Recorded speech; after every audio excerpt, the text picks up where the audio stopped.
So, Dennis, are you able to share your screen? Yep. You want to just make sure? What's that? You want to just do like a quick test for your screen sharing?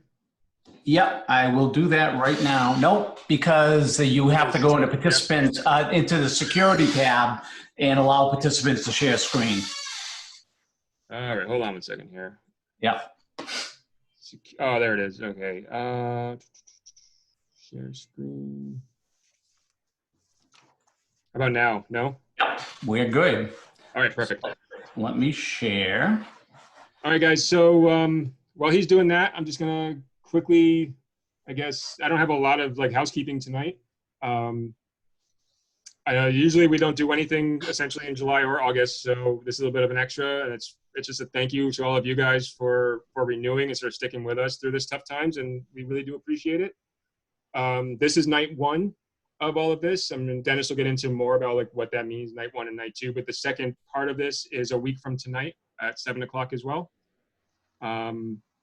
So you'll have, hopefully you get a lot out of this. I know this is a topic that keeps coming up when we do these little surveys for you guys. Everybody wants some information on processing, Lightroom, and Photoshop and stuff. So hopefully you guys, this should be sort of a beginner basics, like touch on that more, almost, I guess Dennis can tell you, but that seems to be how it's sold to me at least. So hopefully you guys get a lot out of it, learn something new. Yeah, I guess that's it. Oh, and remember in August, we do have, I'd have to actually look up his name. It's been so long, booked him so far out here. But we do have that sports photographer from the UK coming through Zoom to present on his work. And Dennis, you're of course welcome to log in on that one if you'd like. I'll send you the information. Oh, excellent. That's great. Yeah, it's a gentleman named Andrew Moss who shoots sports and action in the UK. And he's going to do a Zoom presentation for us on August 23rd, which is Sunday afternoon. So I'll get that information out to you too. And Dennis, I'll add you to our members only group. And that way, if people have questions, they can reach you right through us. Absolutely. So so I guess that's it from me, guys. I may not be on all night. I have some other things going on. But if you have any questions about anything, you know how to reach me, messenger, text, whatever. So I'm going to turn my camera off in case I do just wander off. But yeah, from here on out, it's all Dennis. Learn something new tonight, and thank you. Very good. Now, I'm assuming everybody can see my PowerPoint slides, correct? That's correct. All right. So just a little background on me. I have my degree in electrical engineering. In my earlier days when I was trying to choose my career, I really had a foot in both camps. I really wanted to do something in the world artistically. The problem I had was I scored very high in maths and sciences, and I had to make a decision at that point in time to become a starving artist or someone that works in the high tech. So I went the high tech route for 40 years, but I still have always carried forth my passion for art and technology. I shot film in the early days, which was compared to the digital era, was very frustrating. I'd shoot my roll of film, send it out, it would come back 2 weeks later. I couldn't remember exactly what I did, trial and error, where the digital camera was just solved all that. Picked up my first digital camera in 1999, and I was completely amazed at what we could now do digitally. And I would say that my very first version of Photoshop was one that a friend loaned me. So I had started on Photoshop CS1. Ever since then, I've been paying my dues. And I think that one of the things that makes my work maybe look a little different is I use my background in technology. So Photoshop fits me very well because you'll see, at least in my opinion, there's nothing you can't do in Photoshop. And so I'm able to merge my technology background with my passion for photography. So it's worked out very well for me. Everybody, I make everybody clear that my hero is Ansel Adams because I am a firm believer And when I started my business in photography, I called it DR Fine Art. And I called it fine art because I'm not a documentarian, right? I believe very much what Ansel Adams said here. You don't take a photograph, you make a photograph. And when I go out on the capture side to harvest photographs, I go out to capture them to bring them back and make a photo. That is what I'm doing. And there was an era for a while where people thought using Photoshop was cheating. It wasn't real art. And I always ask, well, you know, do you think Ansel Adams was an artist? And absolutely. And a while back, I had a chance to go to Yosemite on Tuesdays and Thursday mornings, his museum out there, which is run by the state, gives a walk-in tour. And when we were out with the young lady, she took us to a handful of his favorite spots to shoot, and she was talking about some of his work. And one of the photos that I'm just in love with was his moon over Half Dome. And she said it was bequeathed to the museum as long as they produced it in the same fashion that he did. And she said there is a handwritten list of 104 steps that they have to go through in the darkroom. So in my mind, Ansel Adams was using Photoshop long before we were, but he did not take a single shot, put it up, create it. Put it up and just print it. He created it with his dodging and burning technique. So anyway, that is the type of photography that fits me very well. I like to be creative with some of my stuff. You'll see today, since it's some of the beginning stuff, that I don't have too many really creative things in here, but we can talk about that at some point. This was just what I was talking about, right? It was 104 steps, dodging and burning, that he did. And when they have this in his museum, this print only in an 8x10 goes for $11,000, and they say they can't produce them fast enough. So as far as I was concerned, he did some fascinating stuff. So Photoshop, right?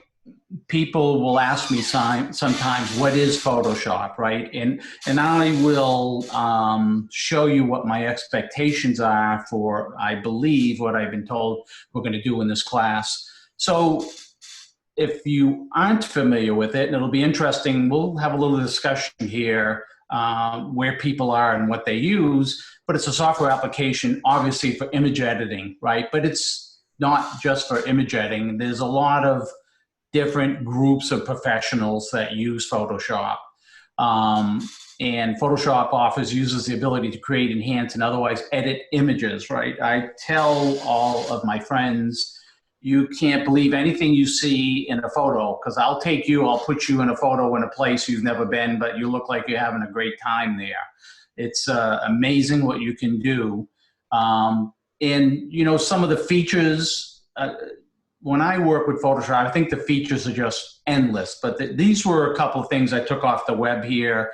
But, you know, the brush management, it's got a curvature pen tool. We got paint, we got color, we got luminance, we got masking and layers. And I'll tell you, as we get into Photoshop, your two major strengths in this program are going to be layers and masks. So that's one thing that we're definitely going to work on.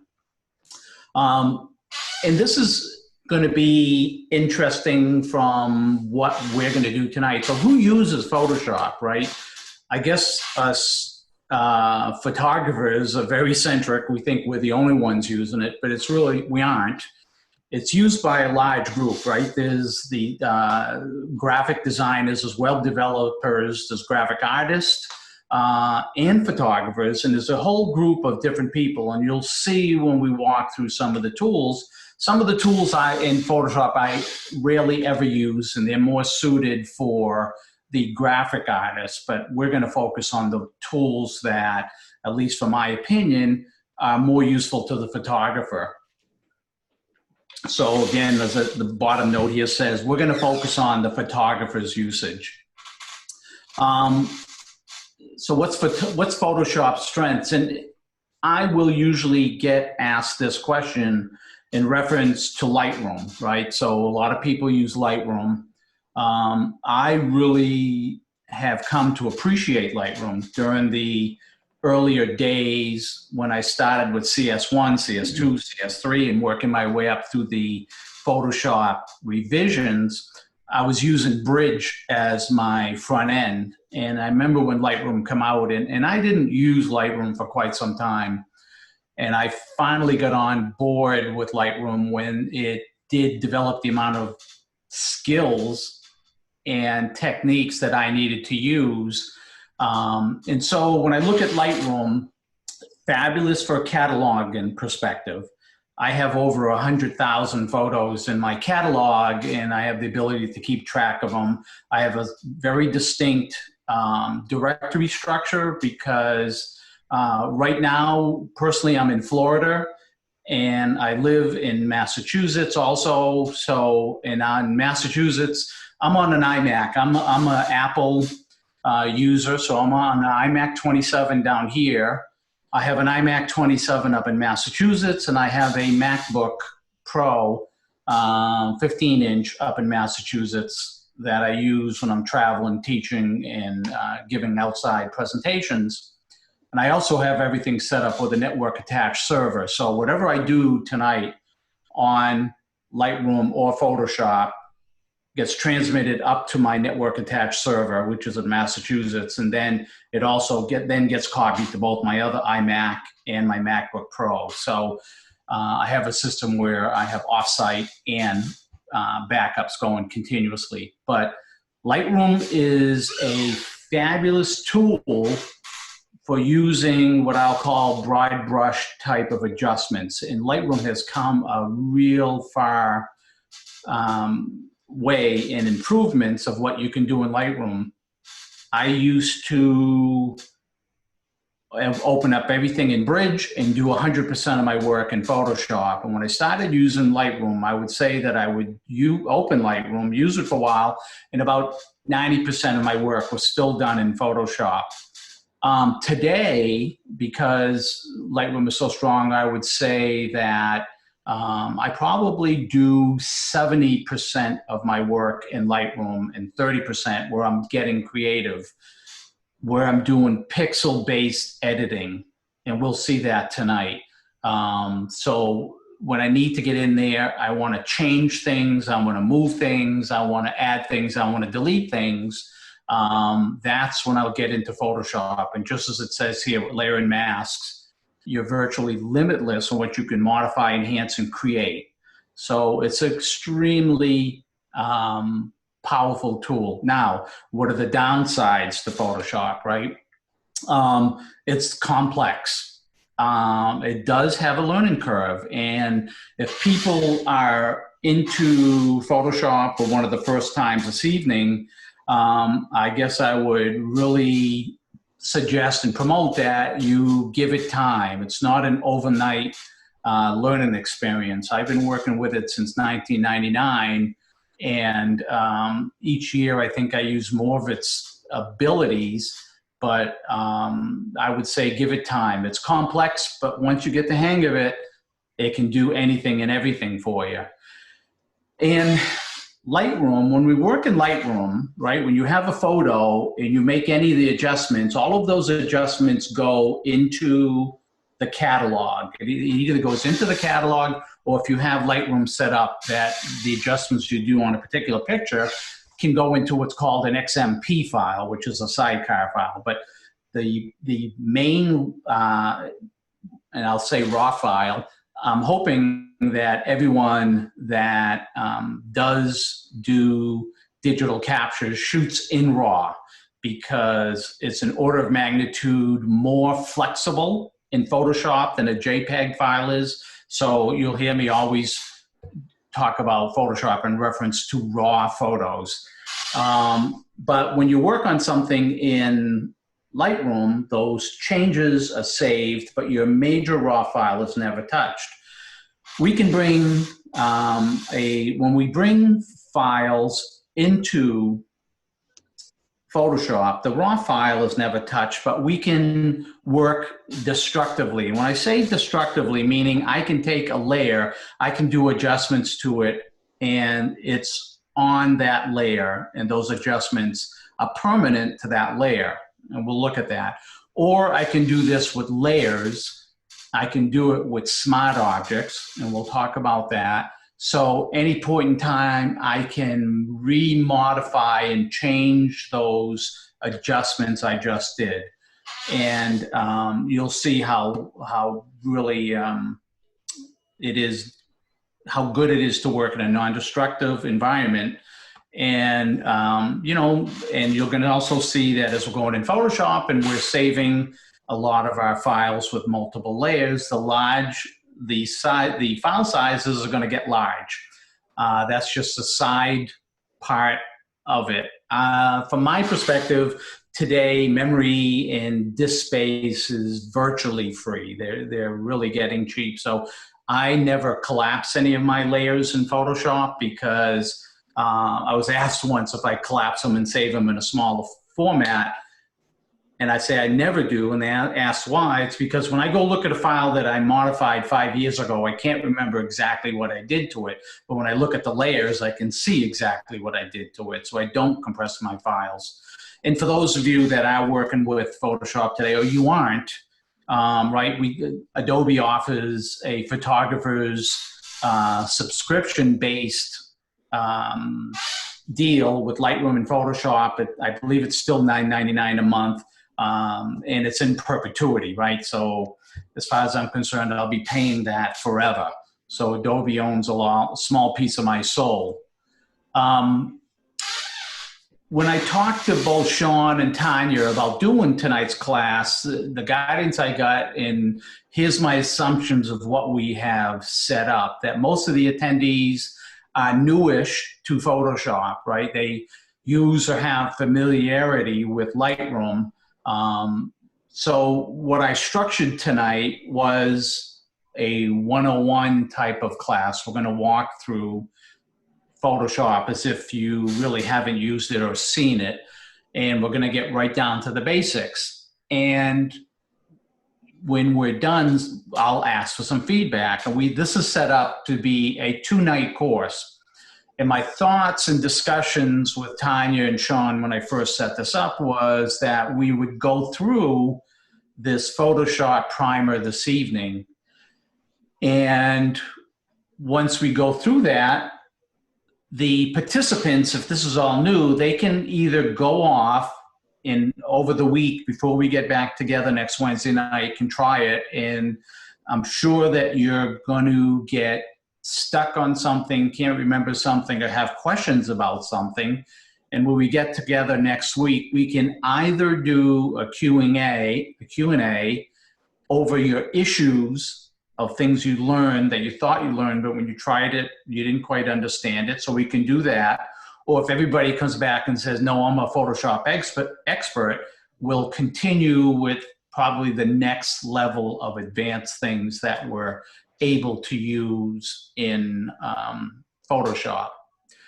Just so you're clear, right? Since I am a online Adobe user, I am using the latest Adobe Photoshop 2020.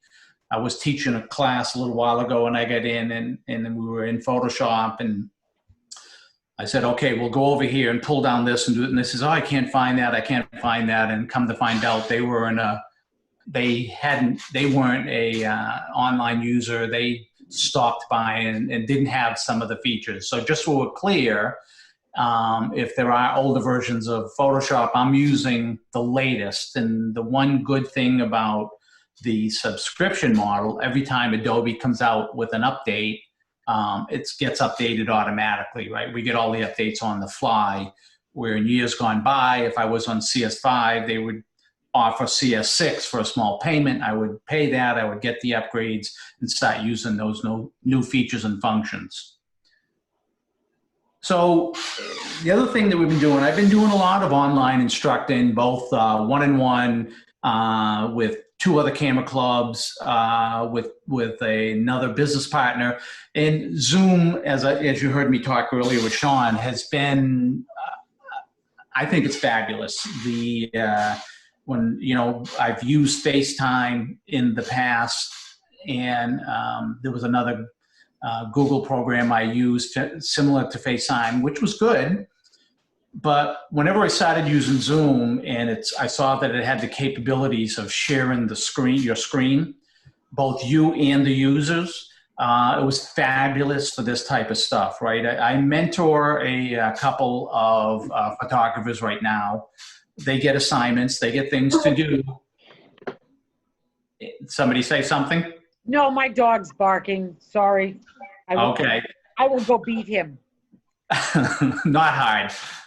Please, he's a huge Great Dane, and he's barking at his stupid bed, and now I'm going to make him go away. Well, even if he barks, you can mute your microphone. So what Zoom has done, that's fabulous. I can share my screen with my mentees and show them how to do something. They can go off and do it, and it didn't quite come out well. Well, they can share their screen with me and show me what we did, and then we can have a two-way dialogue on that. So it's been I got to tell you, I think after this pandemic is long gone, I'm probably still going to be using Zoom for some of these types of meetings.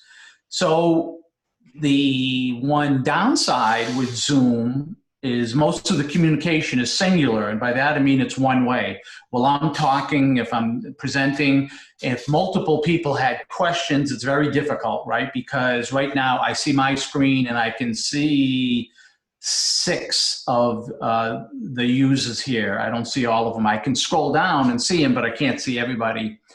And what always happens in any meeting or any presentation, right? The attendees usually have questions about something or during the presentation because we're going over a point. So I will do my best and keep in mind when I go through something that I presented, I'm going to stop and ask if there's questions. So just understand that I do set up specific times for questions or discussions just because freehand, unlike being in a room, it'd be very easy to have multiple people or have a very interactive discussion. It just has to be a little bit more planned when you're online like this. And hopefully all questions will get answered that you have as we go through this. So with that being said, does anybody have any questions right now before we start? So what about my assumptions? Are my assumptions good that most people are Lightroom users? So just nod your head if you are or aren't. All right, I see him. Are people using Photoshop right now? Okay, good. I'm good. I'm getting a lot of, because that's exactly what this is going to be set up to do. And as Sean said, I did send this outline out today, and it's just to, if you want to keep track of what I'm going to be going over and you want to jot down any notes in the bottom part of this, I won't make you read it, but I put in my shortcuts, and Photoshop has 100 shortcuts, more than 100, but these are 1, 2, 3, 4, 5, 6, 7, 8, 9. These are 10 shortcuts that I use the majority of the time. And don't worry about having to read them too clearly. We're going to be going over these. And the problem I have is when I'm going over a Photoshop class, sometimes I'll do Command-0 to put my screen back out to fit the size. And people go, oh, how did you do that? And I don't remember where the view fit the size is. I'm used to using Command-0. So these are a good reminder for myself, but we're going to be going with that. Any questions before we get started? Comments? Does this feel like it's the right fit? Does it feel like we're, it's not too high, not too low? This is where we're going to go. Okay, I'm getting some thumbs up over here. Excellent. Yes, and the thumbs up and the head noddings are always helpful as we're going through this. So let me share my screen again, and we are going to go into Photoshop. All right, so I'm assuming here that everybody can see my Photoshop screen, correct? Correct. A couple of nods. All right, thank you. So if you're not familiar with it, we're going to go over Photoshop. And if you're seeing this for the first time, it may look overwhelming, but it's going to become second nature after a while. Now, one of the first things that when I'm working with somebody and we're going through and we're going to set up Photoshop, as I said, Photoshop's used by many disciplines. So, all right, so just one thing I want to show you here. If you see on my top, my notation here, right? So I have Windows, Arrow, Workspace, Arrow, Photography, okay? And the notation for that is when you look at your Photoshop screen, the list of commands are at the top here. And if we see the second from the right is Window.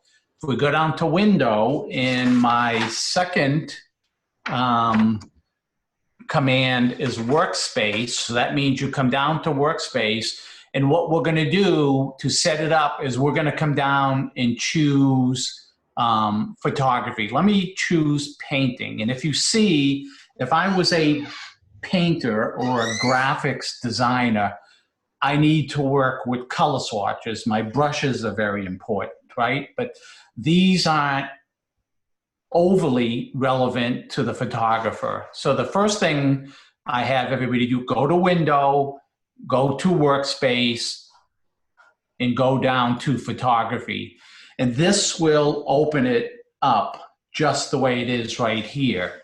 And we're going to go over these panels, right? So let's start with the toolbar.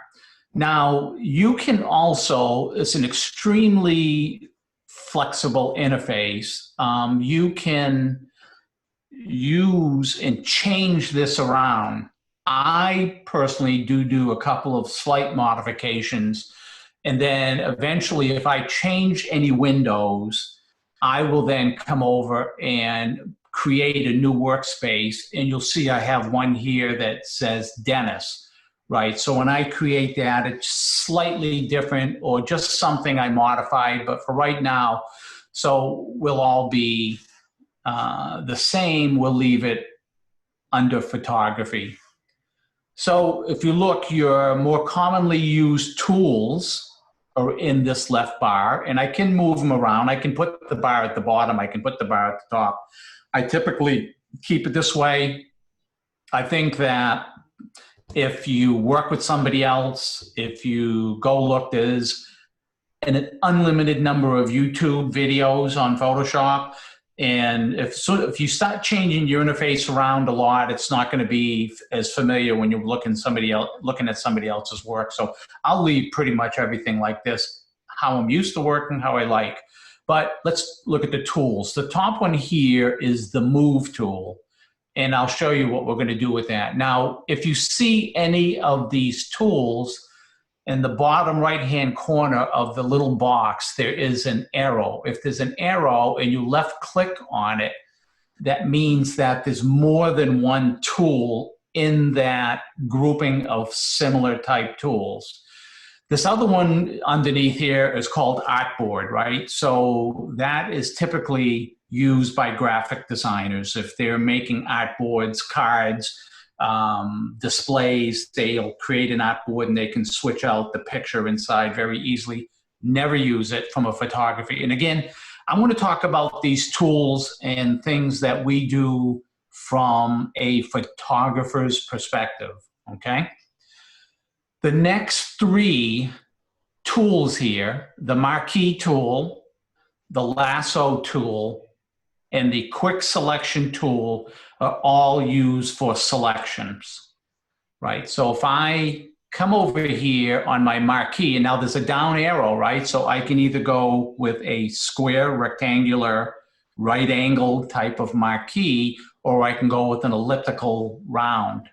If I take the marquee tool and make a selection, I can now do anything I want with that particular selection.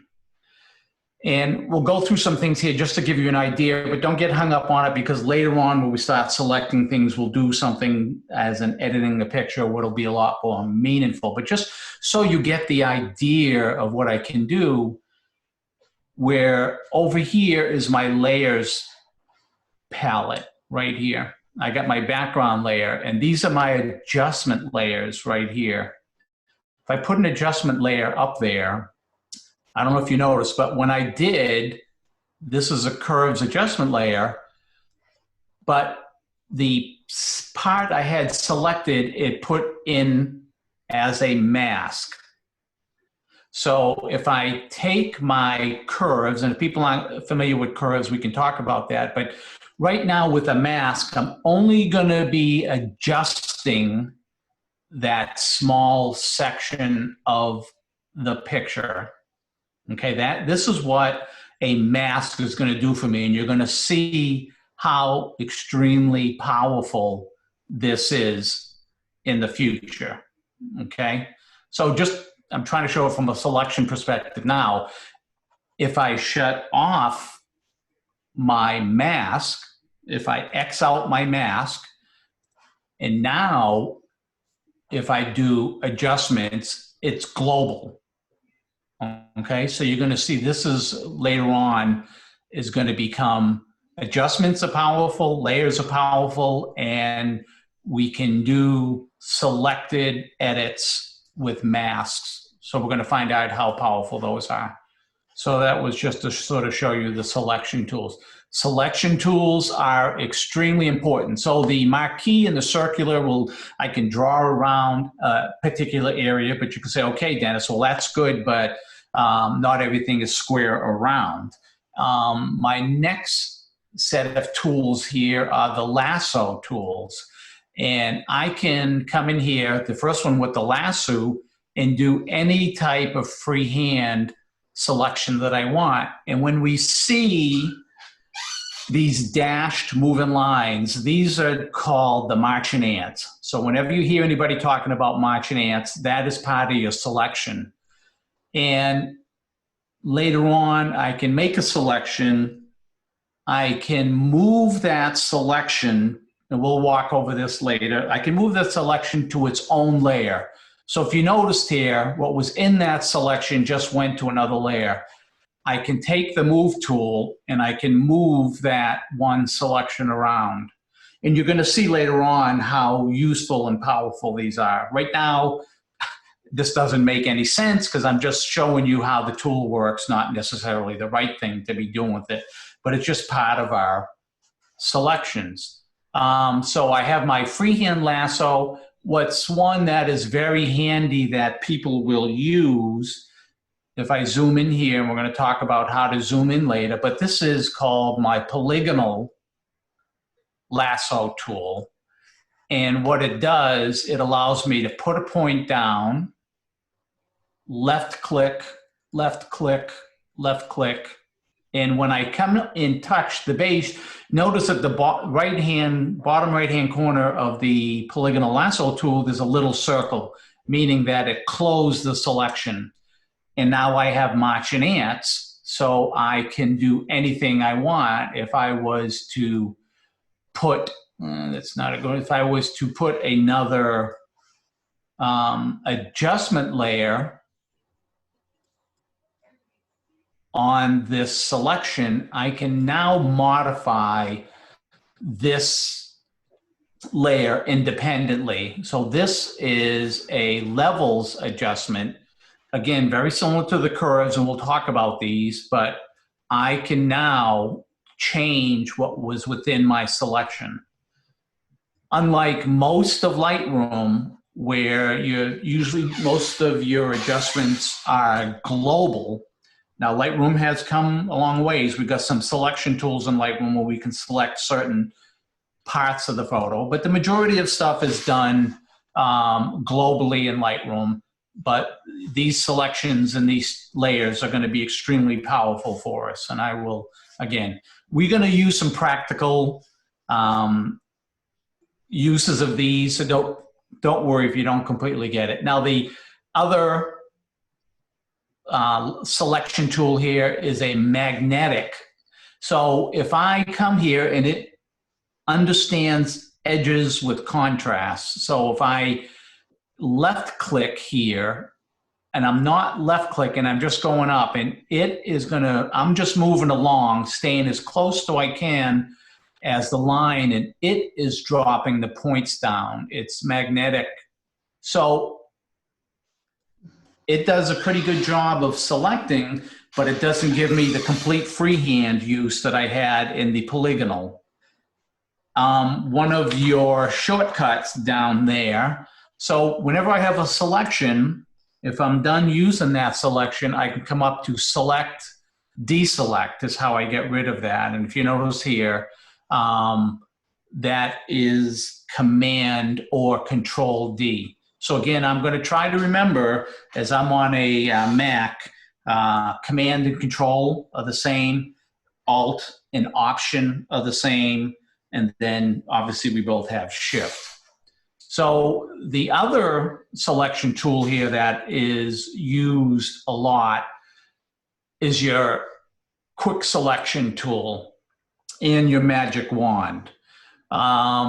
Quick selection, I can set it. Can you see the size of my brush that I have here that is too big right now? And I'm going to move that down. In the brush can be sized using the left bracket and right bracket. So I just move my brush size down. Say I wanted to select this pylon. On my quick selection tool, I'll put my left mouse button down, and as I drag along, it will select what it thinks I want by contrast and edges.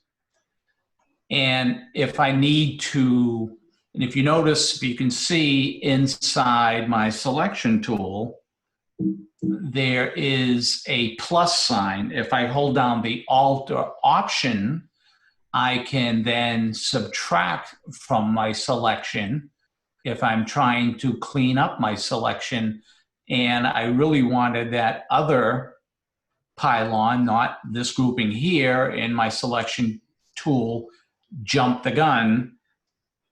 I can come in here real close and notice the hash marks here. I am down in the pixel level right now. So I can come down here and get very precise selections if I want.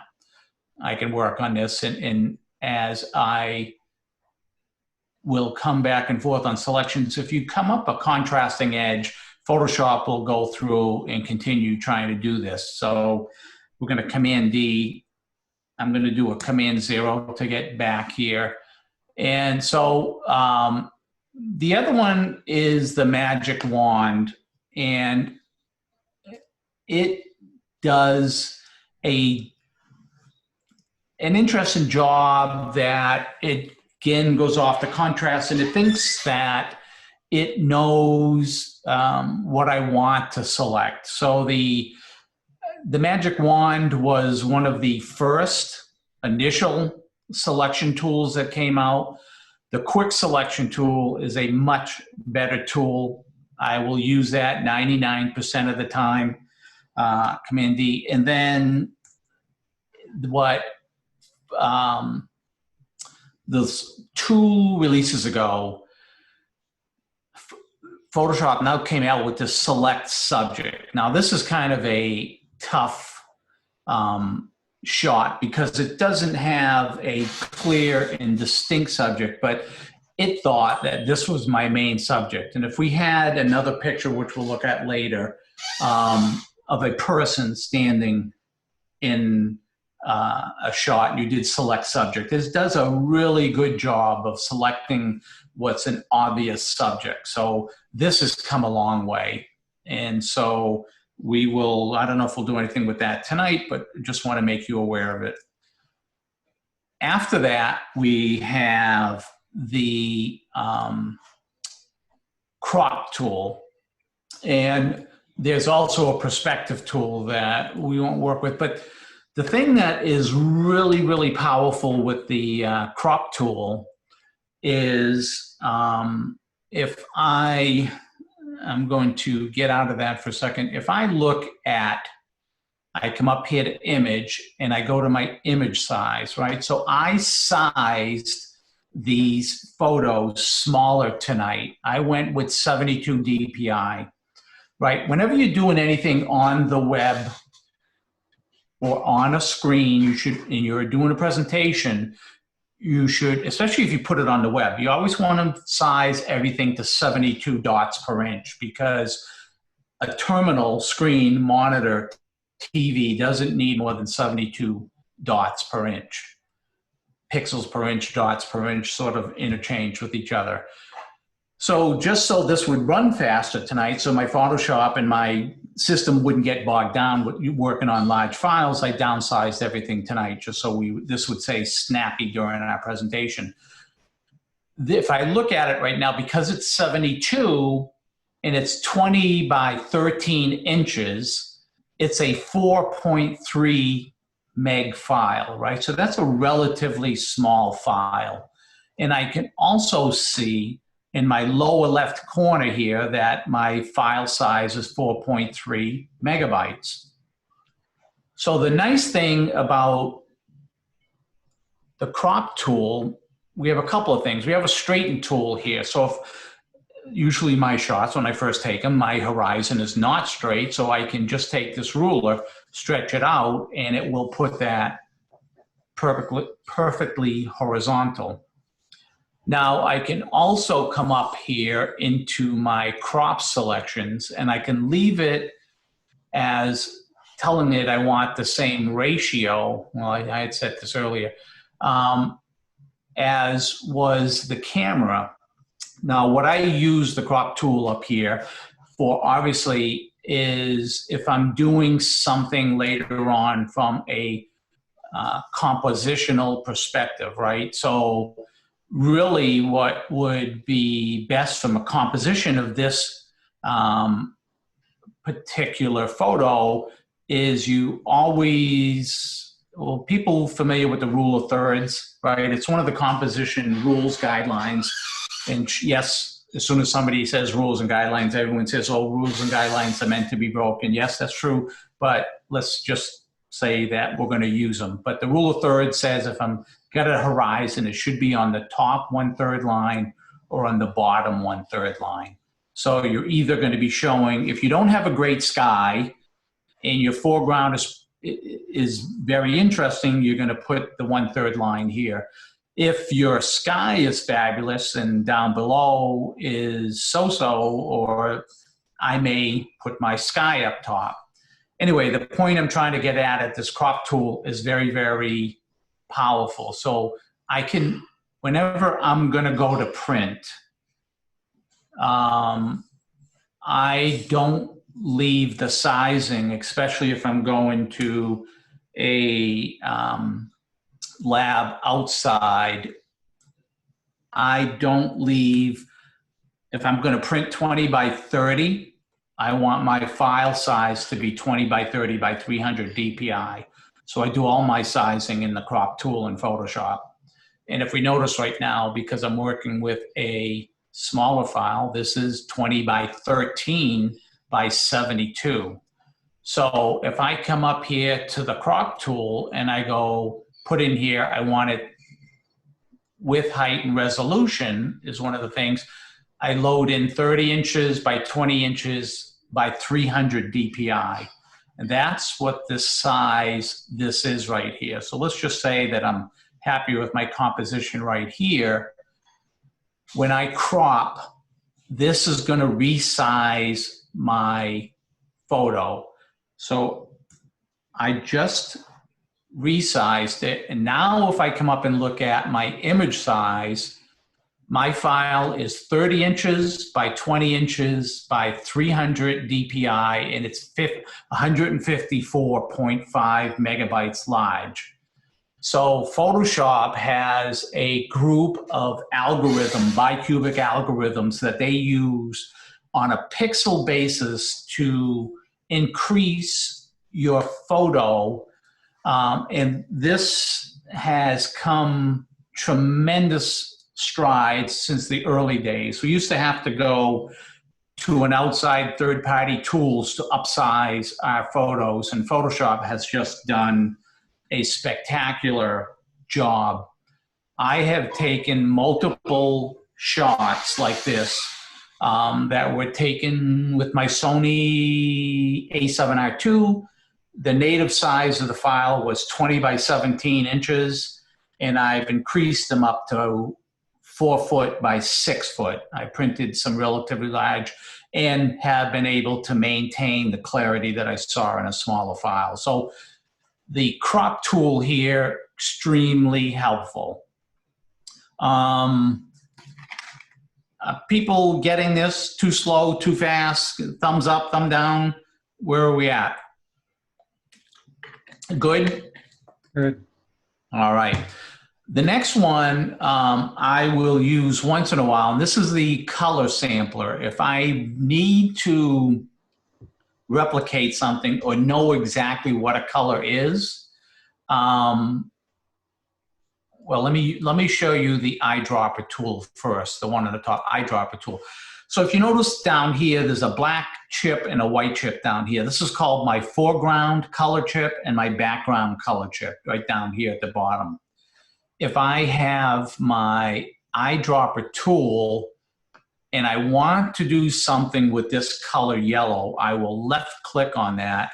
And if you notice, it fills in the inside of the ring with the color that I'm capturing it, but it also saves it down here in my chip. And if I was to use my brush tool and other tools, now when let me put my opacity up. Now when I paint, I am painting with that color. Okay, if I needed to capture a color, and you'll see, probably not tonight, but if I was going to do this photo and it wasn't as spectacular a sky or it didn't go up as high, I may capture this and then paint more of this yellow in behind it. So I can get very creative, but this eyedropper helps me capture a color, okay? Let me edit and undo the brush tool. The bottom one here is the color sampler tool. Now, if I need to replicate a color scheme or understand if I have a color cast in here, I can drop a color sample point down. And you see this is a point right here. And if you see right here, it gives me my RGB values of that particular point. So obviously my red, my green, and my blue, if it was white or 18% gray, RGBs would be equal. In this case, the blue is very low. If my blue is low, my yellow is very high.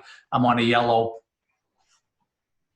swatch here, so obviously the colors are giving me the correct numbers for that. And again, some of these tools are a little mundane, but I just want you to be a little bit used to them. Next one here is going to be one of your favorites. One of my favorites, this is the spot healing brush. And this has come a long way. And we're going to do some things later to clean up. But say I go over here, I select my spot healing brush, and just to stay in the fashion that we've talked about before, that we don't do anything destructively, if I come in here, I'm on my layer 0, which is the layer I came in with. If I make changes on it, it makes it to this layer. I can't back out of it. I'm going to put a blank layer. If you notice down here, there's a series of selections down here. This second one from the right, I have my trash can all the way to the right. Right here, I have create new layer folder, and we'll go over these later, but I'm going to create a new layer. And I have a layer on top of my base layer. And if you notice up here, when I sample, it says sample all layers. So whatever I do in this layer, it's going to sample the bottom layer.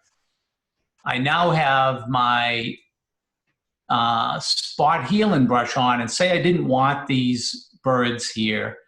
In the past, I would take a piece of material here and paint it over here. But if I did that, I would get a tonal difference and it would stick out. See this right up here? This particular tool, whenever I have one of the tools selected, so if I have the move tool, these are the attributes up here for the move tool. If I have the spot healing brush, these are the attributes for the spot healing brush. One of the strongest things going forward is this is a content-aware tool. Very, very powerful. When I do this, the only thing I'm going to do is click on my left mouse button and I'm going to paint over these birds. I'm going to let go. It's going to think and they're gone.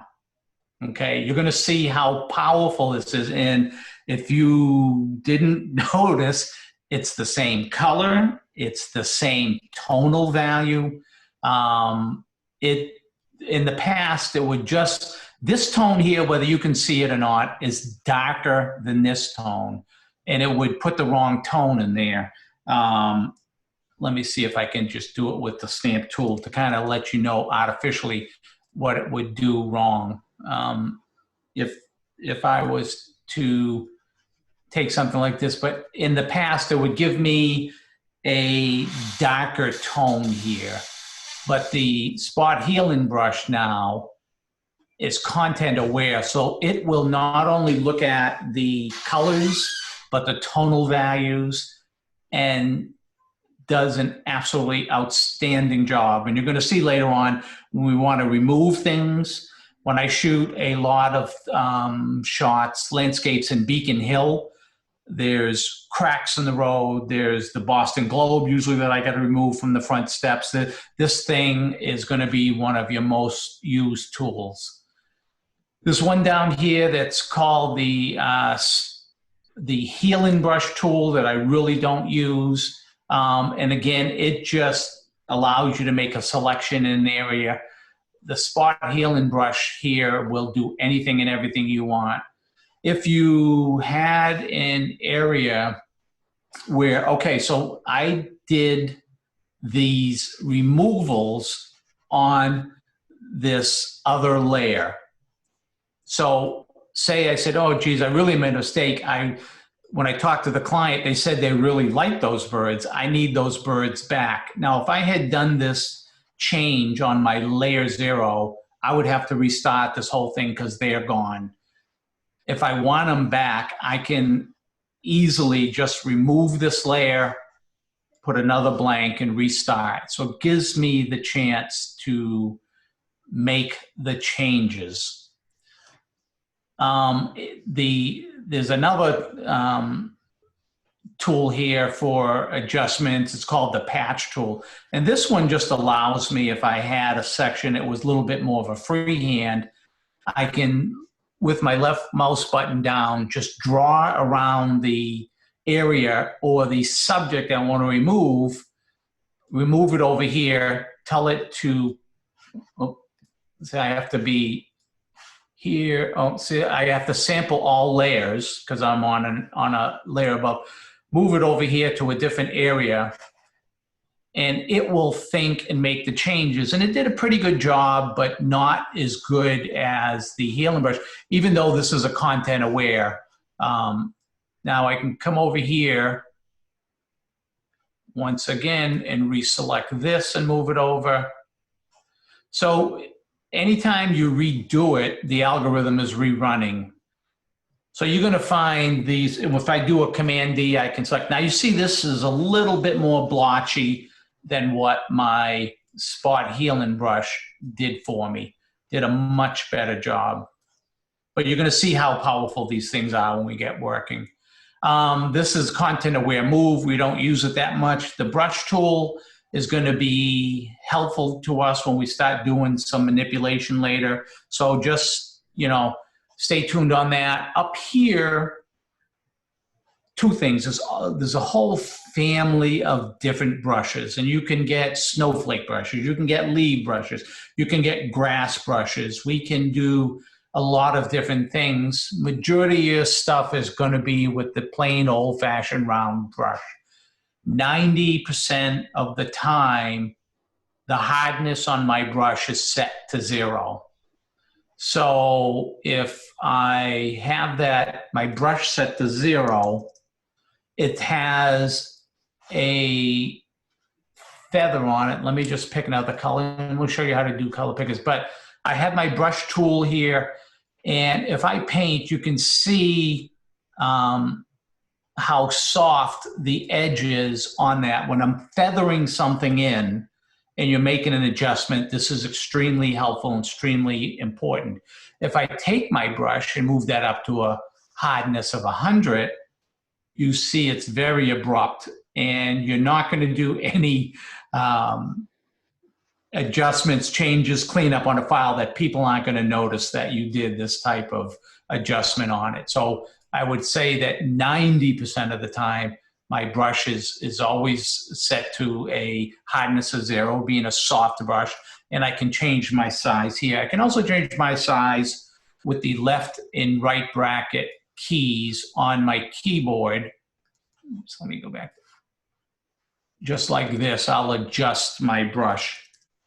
Now, right now, I'm still working with my mouse, but 90% of the time, I use a Wacom tablet, pen and tablet, that I can do a lot of precise work with. And you'll see where that comes in handy a little later. Let me get rid of this.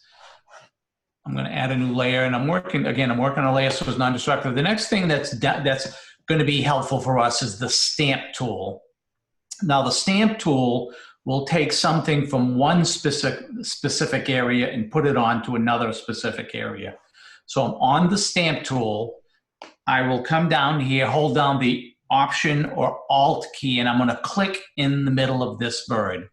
I just left-clicked right there. And if you notice, it now loaded that bird into the center of my brush. And it depends how big I make my brush. So I am now holding down, oops, sorry. Let me, I was doing some work earlier. I have my opacity. We'll talk about opacities later. I can now come in and paint that same section in here. But as you see, I dipped down a little too low and got down here. But I can replicate a specific area or thing. I'm going to hold down the Alt key. I'm going to select the middle of this bird. I'm going to come up here and I'm going to put him up here. And then I can stamp something else. And again, you notice that I would then come in and put an adjustment layer to get that yellow back to where it was. But stamp tool will be very helpful for us. And again, these are all tools that we're going to use when we're manipulating. And when I go through some examples later, it'll make a little bit more sense. The eraser tool, don't ever really use it. Gradient tools, more advanced. We can use, we have dodge and burn tools. Text tools allows us to put text down on a any layer. So we can add text. Photoshop has done a great job. If you're making a Christmas card, right, adding the text on top of it works out very well. And again, pen tool. Okay, so this is an advanced tool, and it's extremely helpful because of the ability to how it does selections. So if I come in here, I can take the pen tool, I can put a point down. I'm going to put another point here. I'm going to, obviously this is square, so this is a bad example, but say this had an arch on top of it, I could click my left mouse button down and drag so I can make any type of curved selection on top of this.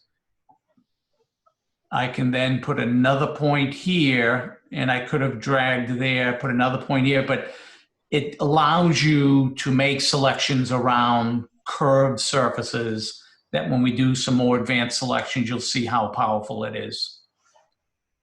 And again, I know this is stuff is a little boring here because we're not putting it to practical use. If I do a Command 0, it puts my picture in my main window here, fit the size. If I hold down the Z key, which is one of my shortcuts, and you're going to see I use this all the time, and it's at the bottom of the list here. The Z key is as soon as I hold the Z, and even if I'm using the brush tool right now, I have the brush tool selected, and what I'm going to do now is called momentary tools. If I push the Z down, it moves me to my zoom tool. I'm holding the Z key down on my keyboard. I can zoom out. I'm moving my mouse to the left, or I can zoom in. And the next tool, I'll use the space bar, which gives me the hand tool. So now I can left click and move around, let go of the space bar, and I'm still on my brush tool. So these are momentary tools. The Z key lets me zoom.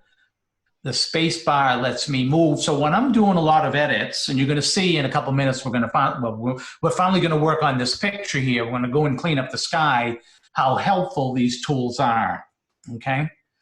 And then two things that are important here are your main colors. This is the foreground chip, and this is the background chip.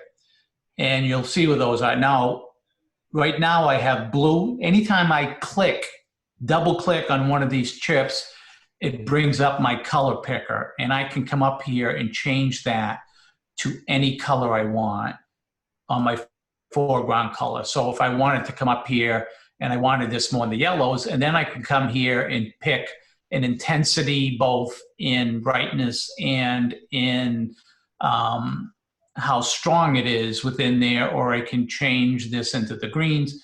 So the color chips allow me to change that, but if I want to get back to my black and white, there's a little 2 chips up here. If I hit that, it brings me back to my default black and white.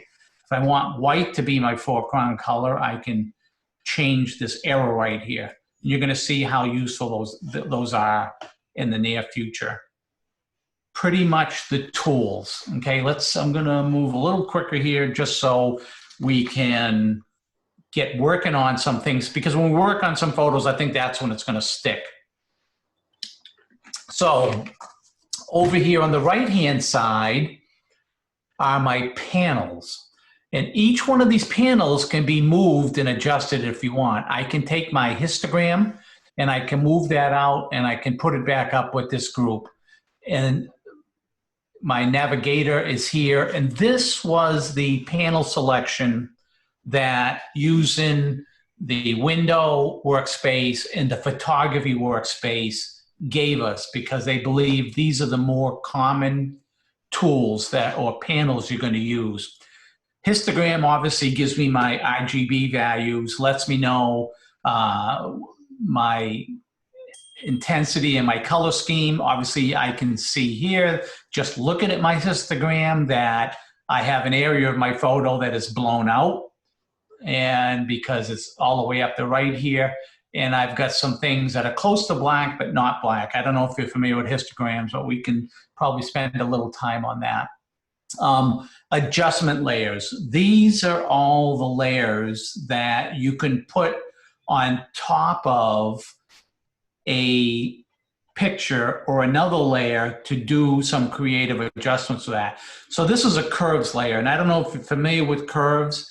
Curves just goes from total blacks on this side to total whites on the right side, and everything in between of all the different shades of gray going from black to white.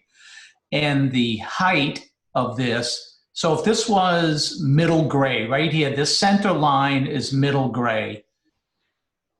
It says if I could count, which I can't, but if I could count the number of dots in that stack would tell me how many middle gray values there are in here.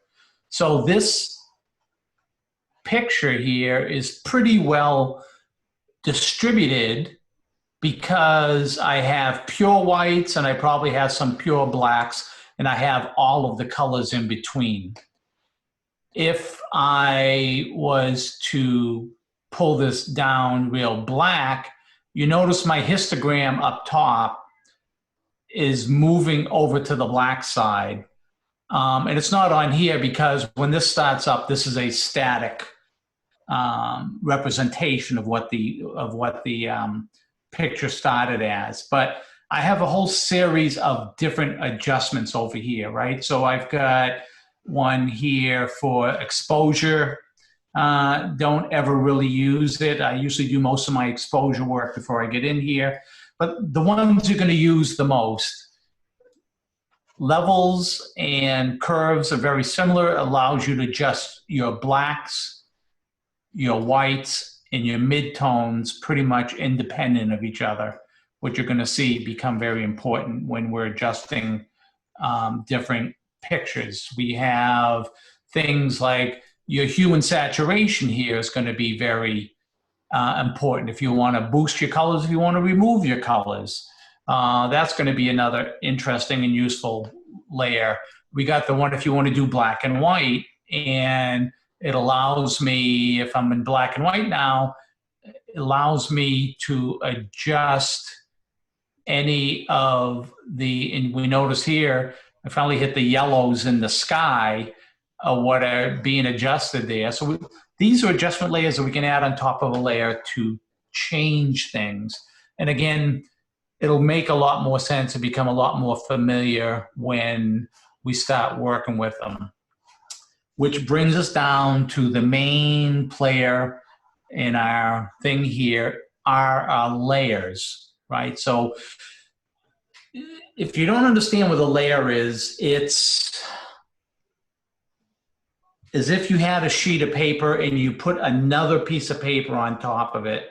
You can either change the opacity and use it, or you can use partial. And when we start going, so if I put a blank layer on top of this picture at the bottom, I take my brush, I got my white paint chip selected here, and I make this larger and I paint on here. I am painting on this layer above it. You notice that this eyeball here turns on and off the layer. If I shut off this layer, it changes that layer. So I didn't do anything to this bottom layer. This is still here intact, but I did paint on a layer above it. If I take this layer, and just as an example, I'm going to fill the entire layer with black. Oops, not that layer. Beyond my above layer, I'm going to edit, fill, and I'm going to fill this whole layer with black. We see it's black. Now, if I come down here to this square with a circle in it, which is the small icon for a mask, right? So you're going to see how masks, layers and masks are going to be key to us. If I have a mask right now, whatever is white is seen, whatever black is covered up. And when we start going, so now if I paint with black, paint with black on my white mask, paint with black on my white mask, I can start to bring through my picture below. Okay, now the only thing this mask is doing is putting a hole in the middle of this layer. Still didn't do anything to the layer below. Okay, I know this is probably somewhat confusing, but when we start using it in a practical sense, it'll make a lot more sense. So I really do want to get to that. So this is where a lot of the strength and the work comes from in Photoshop, is in the layers. We got channels here, which we will talk about at some point, more of in the advanced stuff, and paths are really used more for graphics designers. But layers are going to be our key entity that we're going to work with. So, questions right now before we start working on some pictures? Anyone?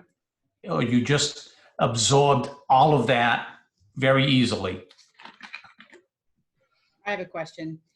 Why would you want to change the chip color? Because that's what loads into your brush. Oh. So say I had a blank layer on here, and say, okay, I'm very happy with my sunset here, okay? Oops, I didn't want to do that, but I want to make my sky a little bit more blue, right? I want to enhance my sky. So I'm going to come down here and double click on my foreground color chip. I'm going to take it here up into the blues. I'm going to select a blue in here, and what it does, it loads it up top here. I'm going to hit OK, and now that color is loaded into my brush. And just so I may do it, I'm going to load my opacity, just meaning how much is coming out of my brush, and come up here. And now I'm going to paint that blue up here just to make my sky maybe a little bit more contrasty with that yellow. So the blue color in this chip is what's in my brush color. And if any other tools that I use that contain a color, it's what's in there also. Make sense, Monique? Absolutely. Thank you very much. Okay. So any other questions before we get rolling here, guys? So, all right. So let's work on this picture here. I picked a small handful of pictures here, hopefully is going to be instrumental in helping you understand. If you're anything like me, I need to see it to understand it, right? So I'm going to just clear out this. All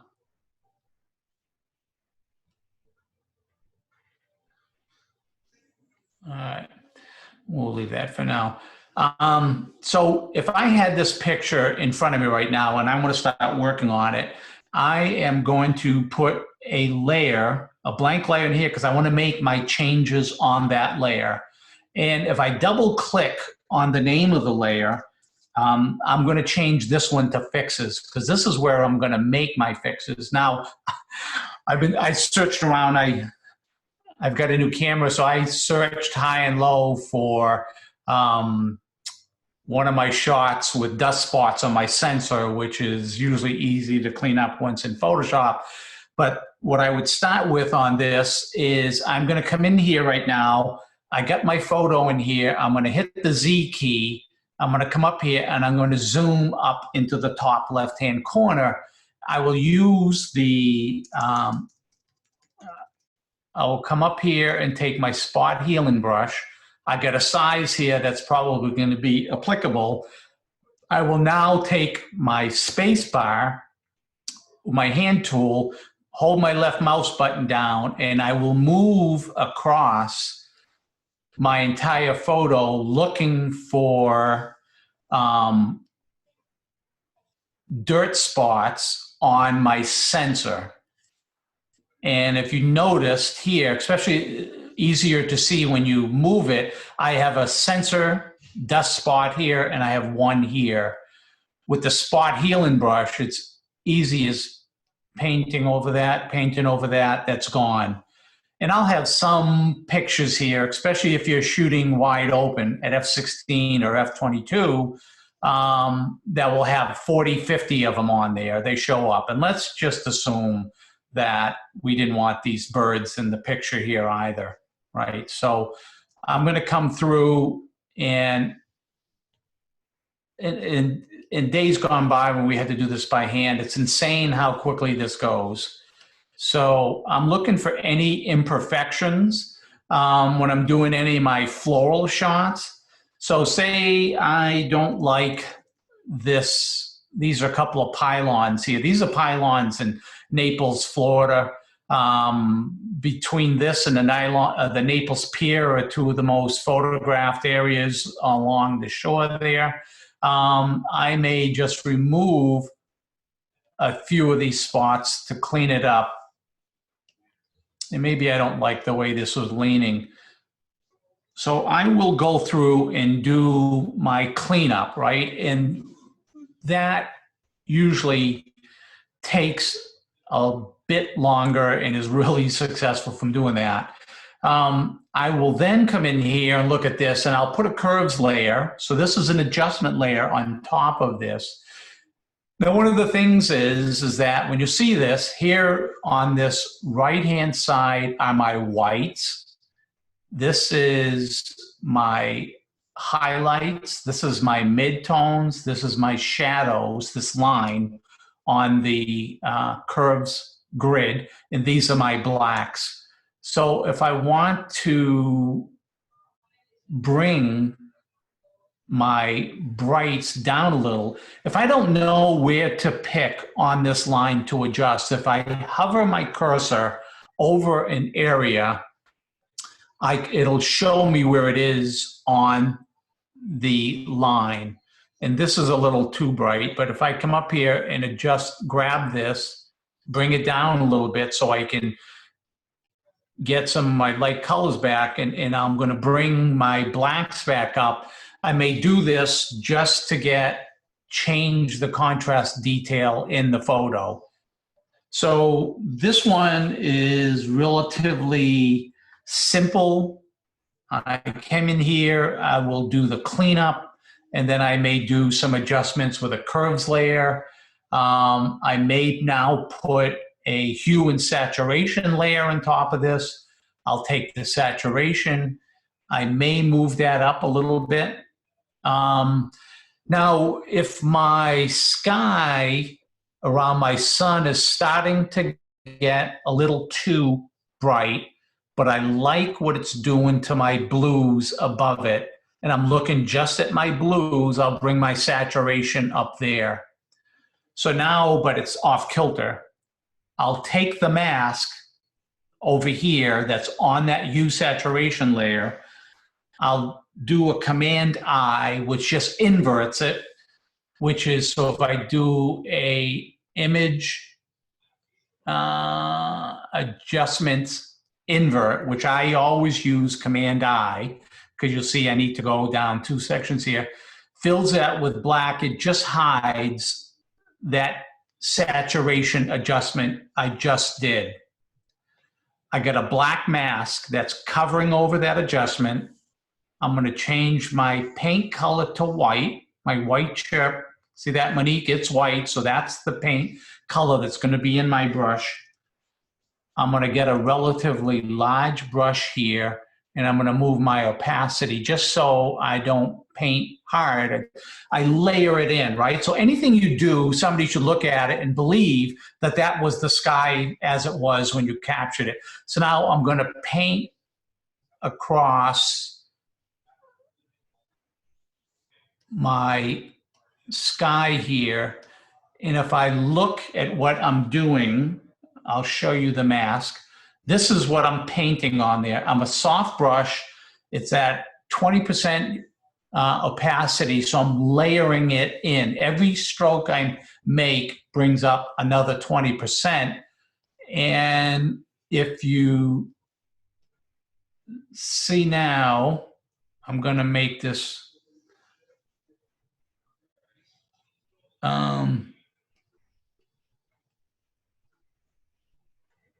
this one, that, see, it shouldn't be grabbing that whole thing. So it is going to,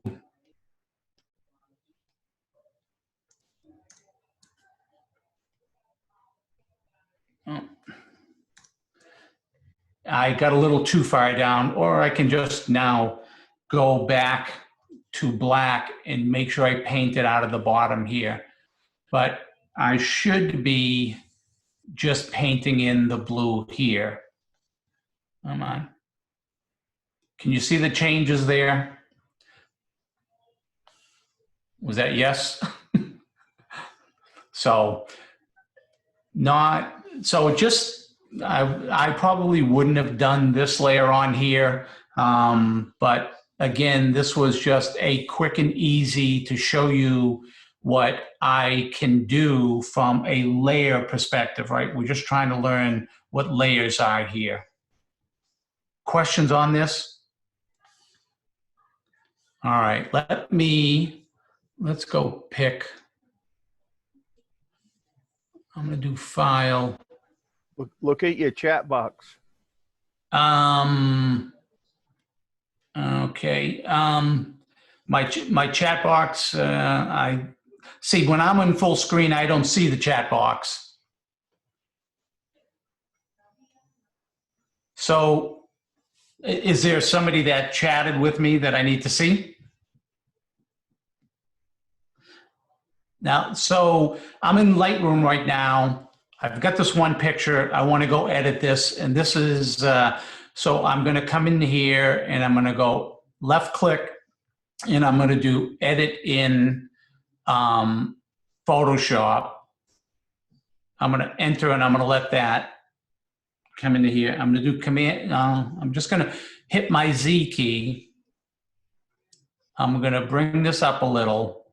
Now, we were here, was out on a morning shoot down on the Cape. It's was an absolutely ugly morning from a sky cloud perspective. So I took the shot, and I took the shot because when I took the shot, I had something in mind of what I wanted to do. So now I'm going to show you what I had in mind, and this is where Photoshop starts to shine. So I got my background layer here. I'm going to come into my crop tool, and I'm going to come down and crop in this area here. In fact, I'll take it a little bit bigger here just so we can do a little work with this too. So I'm going to crop it down here. That should be enough to get me what I want to do, right? So, yeah. I'm going to come down and tell it to crop. Okay, I'm going to do a Command-0 just to put it back in place. So now I'm going to go to the Move tool just so it is off of my crop. So now I'm here. I am going to put a layer on top. I'm going to double-click on the right-hand side and call this Fixes, right? And I'm going to take my spot healing brush and I'm going to come over here and I'm going to get rid of this boat here as soon as my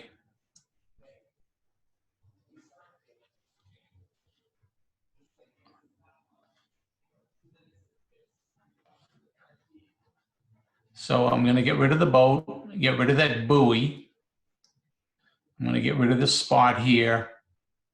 And I can basically remove anything that I want out of the photo as easily as you see. I'm just painting here, and it does a really good job. Now, I'm not going to worry about this top line because I'm going to end up cropping that out, but I just wanted to show you that if I had a photo and I had a group of changes, fixes, and modifications, how relatively it is to do from a pixel perspective in Photoshop. So now as I look at this picture, when I shot it, the colors were terrible, the scene was terrible, but if I zoomed in and now come and put a black and white layer, adjustment layer on top of this, and if I want to adjust the color, but I'm not sure what color that is, any of the tools that you see this hand right here, if I enable that hand right now, click on it, it's highlighted, anywhere I go now, put my mouse down, click the left mouse button, it's going to adjust that color. So you see this water had more greens in it than anything.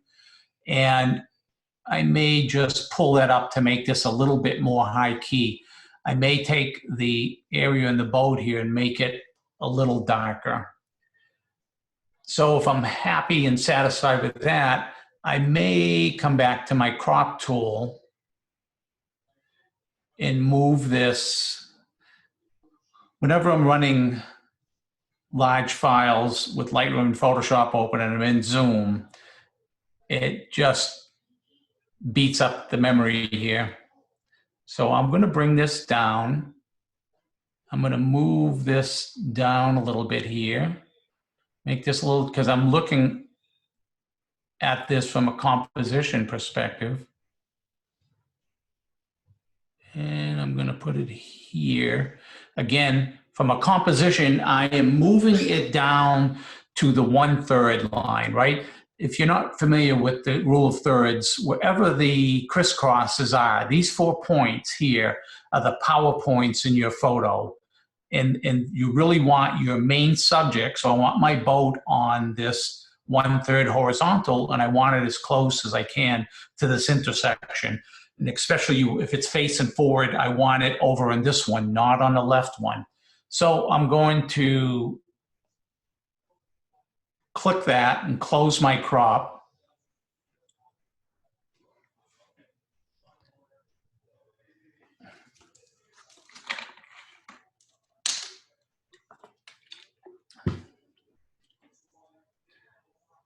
And it's working internal. Like I said, Zoom seems to take a fair amount of memory over my Lightroom and Photoshop. And you can see down here, my CPU, all 4 CPUs are crunching away right now. All right, so I have this cropped right now. So the next thing I may want to do is I want to put a vignette around this. So I will come up and grab a curves layer, and I'm just paying attention to the outside perimeter of my photo when I'm going to take in the center point here and pull it down. And I'm going to darken the whole photo, but I'm only paying attention and looking at the outer side here, because this curves layer is right here, right? If I turn it on and off.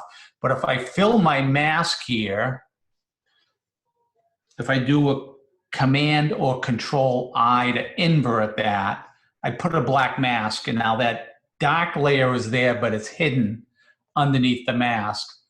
If I take my brush, large, soft brush, and my foreground chip is a white chip, I'm going to paint on the mask, I can start to bring back some of that vignette. And again, when you vignette something like this, right? Ansel Adams, one of his famous sayings was that every photo needed to be framed. And he wasn't talking about a physical wooden picture frame. He was talking about a vignette around it, because as the creator of your picture, you should control where your viewer's eye goes. Compositionally, I have this boat in the right place. There's a lot of psychology to this. If I moved the boat to the right-hand side there, if this was a boat or a person, we think this is the front, we think this is the way it's facing. If I move it to this edge, it brings a lot of tension to the shot.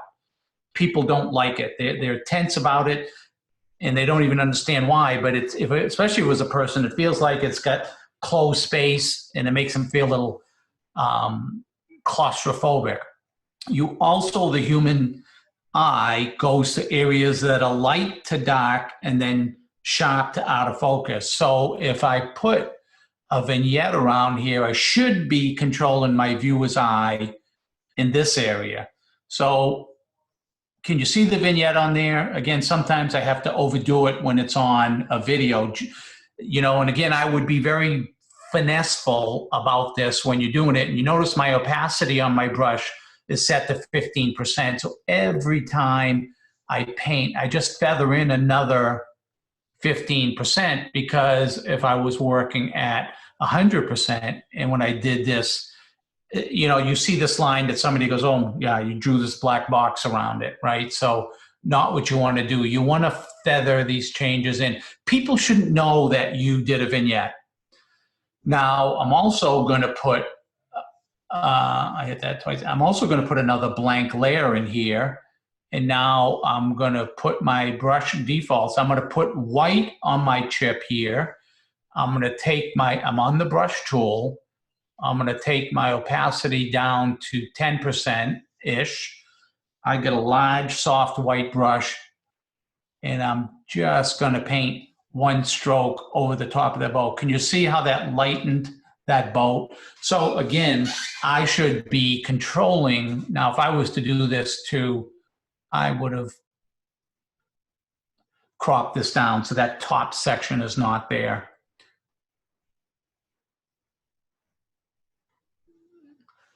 So again, I hope the goal here, okay, so I would crop down there, and what I have to check now is that I didn't erase too much of my vignette around there as I recropped it. Okay, remind me not to do much cropping here because it's way too slow. While this is thinking and chugging, any questions on that? The goal of this exercise is to show you the power of layers, and as we layer different adjustments, fixes on top of a picture, how you can modify, change it from a pixel perspective. Questions? All right, let's go then to another, let me, example. All right, let me close this.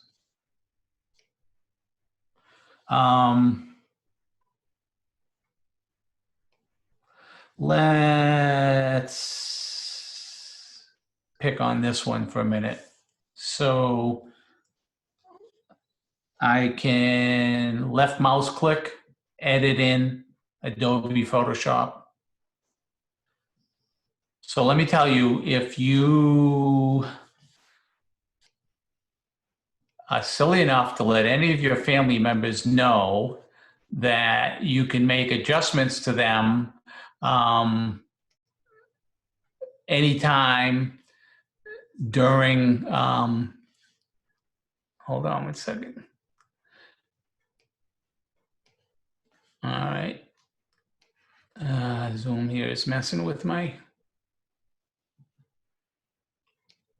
if you let any of them know that you can make adjustments to their faces, you're going to be doing it for the rest of your life.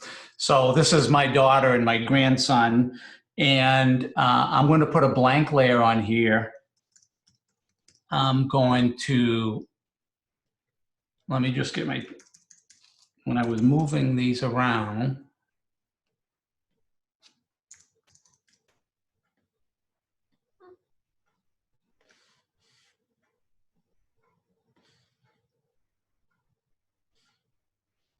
no. All right, we'll get that back in a minute. When I was, if you let them know you can do any changes, you will be doing these ad infinitum. So if I look at this, if I'm just going to do some touch up, and these are good things for portrait, any family type photography that you're going to do. So if I come in here and want to handle these bags under our eyes or the crow's feet here, I am going to use the stamp tool. I'm going to make this relatively small. I'm going to come down here, zoom in a little bit more. I'm going to run my opacity here down in the 20% area because I'm going to hit the Alt key and I'm going to select the portion of her skin on her cheek. And I'm going to start at a 20% level, just paint in there. Again, this is the area I'm going to select. And you don't want to remove everything because it will look unnatural.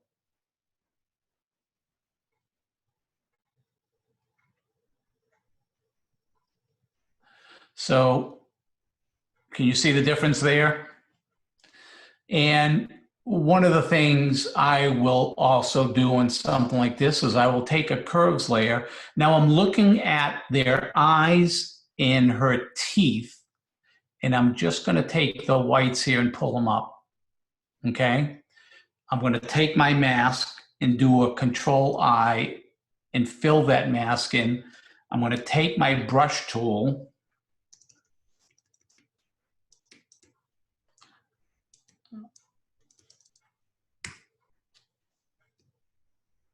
and I am going to, all right, I can't get my brush tool. All right, for some reason, I lost my toolbar off of there.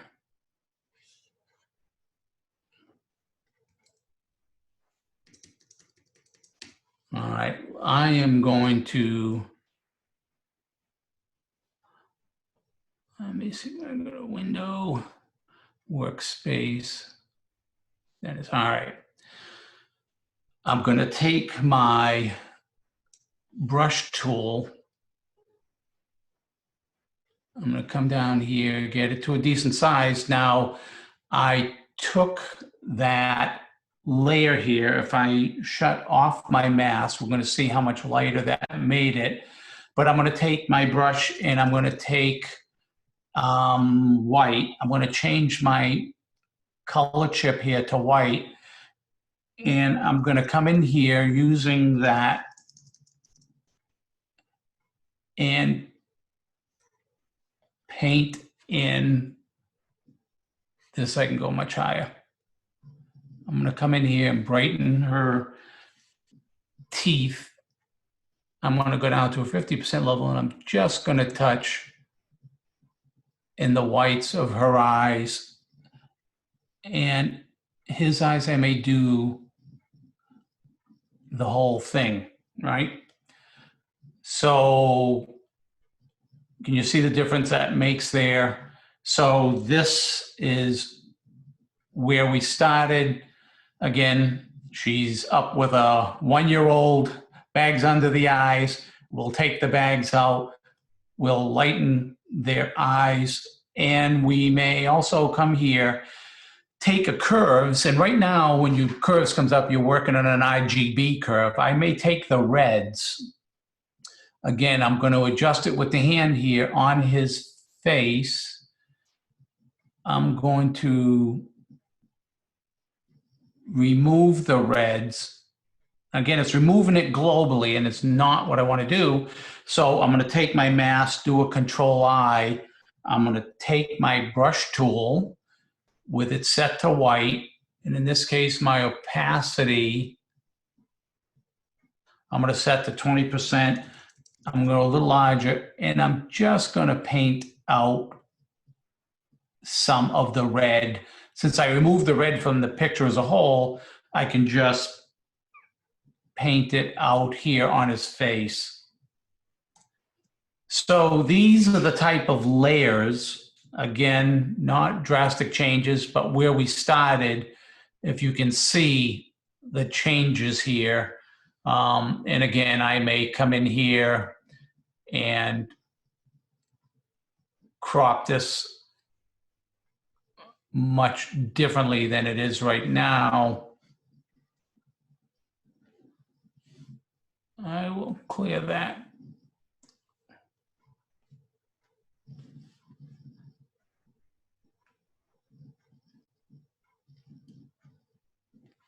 So I will probably leave it here. I will probably go in and remove this gentleman. No offense to him, but I will probably remove him in the background.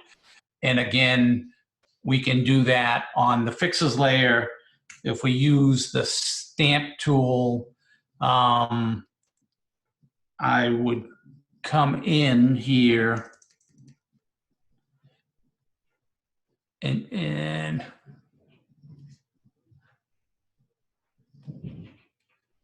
start and working at removing him. And I would also replicate this window. So I could clean this up to use this as a portrait, and I would clean up this whole section of the photo. And again, just to demonstrate some of the adjustments and powers of layers and what we can do with a pixel basis in Photoshop. Questions on this? I've got one here that I want to show you. I have a question. Sure. I do a lot of astrophotography, and I'm trying to blend a fixed foreground into a background where I've kind of locked in stars.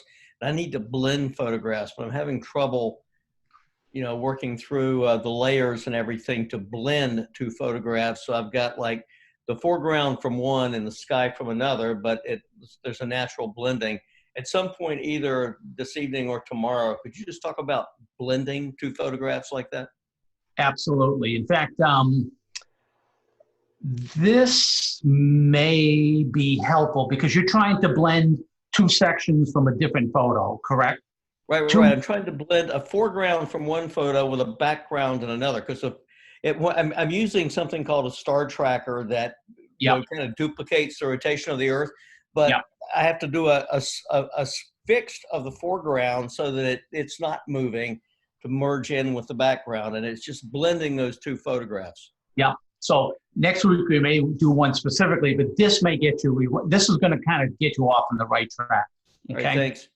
So I got two pictures here. There's a young girl who I mentor, and she went off and did a family shoot.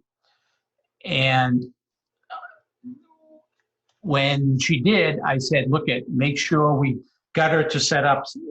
We looked up the location. We knew where the sun was. One of the things I didn't push hard enough was you need to check the background, right? Because you can't have the tree growing up of grandma's head. But anyway, I said, shoot all of your shots on the tripod of the family photo. She goes, why? Why don't I just handheld? I goes, do me a favor, do them on a tripod, and I'm going to show you exactly why. Right? So this picture here, Grandma, who is the matriarch of the family, was calling all of the shots, liked this picture of her the best, and she insisted on this. Now, Junior, these are all her grandchildren. So this one grandchild has his eyes closed. This one, she has her eyes closed. And this one here, he has his head tilted down.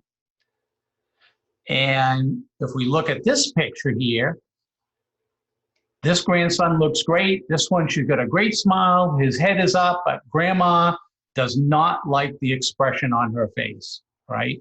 So I said, Beth, this is why we shoot on a tripod. So I am going to take these two photos. I'm going to select the two of them, and I'm going to go up to edit in and open as layers in Photoshop. So it's going to put each one of these photos on top of one another.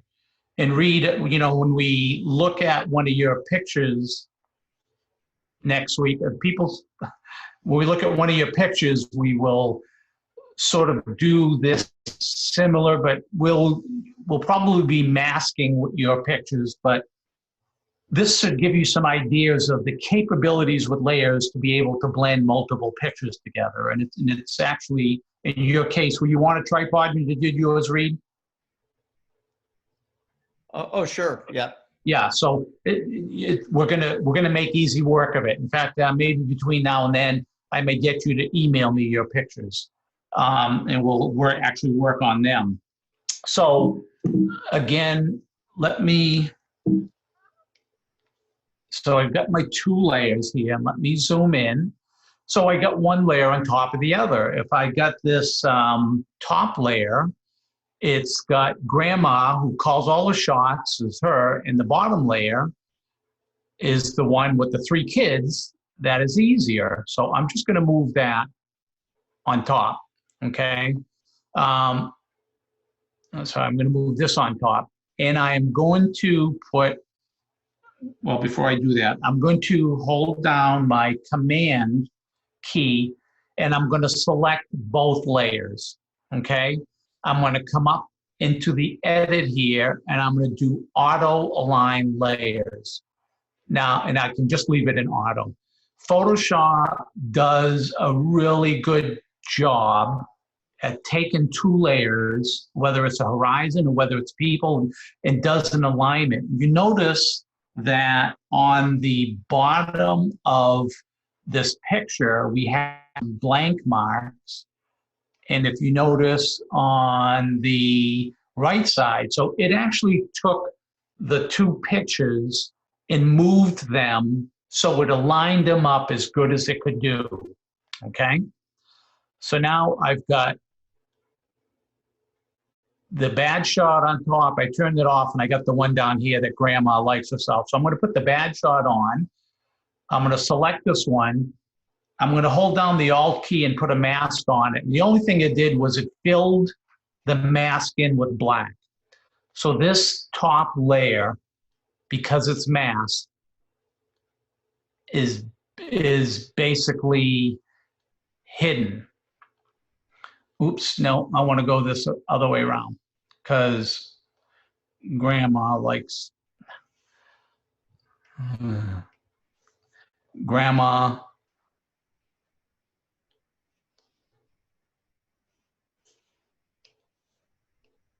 all right, we got Grandma.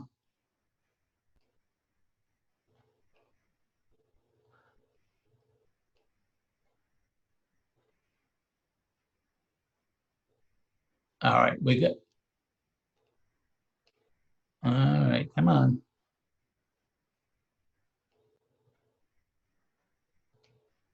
It's not letting me.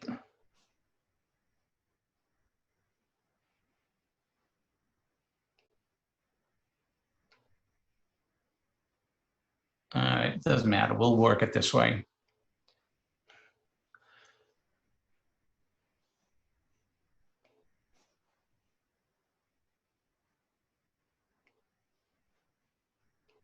All right, so we now have Grandma is the picture that she likes of her. He's got his eyes closed. She's got a head. So now if I take a mask on this picture, I'm going to change it to white. I'm going to take my brush tool, and I'm going to paint on this mask to bring this mask through. And now that we had auto aligned these two pictures, I can take my brush tool here. I'm going to zoom in here a little bit. And I want this, my opacity all the way up.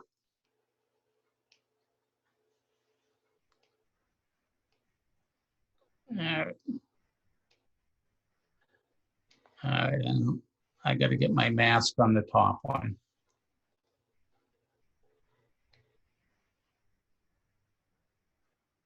Yeah, all right, we'll do it this way. For some reason, Photoshop's getting a little funky on me right now, but this is not Grandma's face that Grandma wants on here. So I am going to paint Grandma in right here.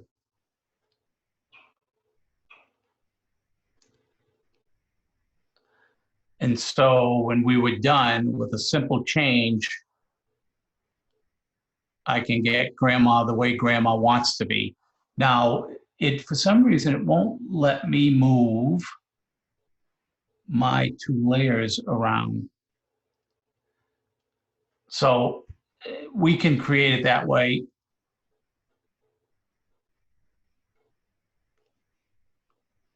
All right, this was going to be my best example, and we're not doing a good job with this. Anyway, that was one way that we can bring two layers together on here. Okay, that did not work out well at all.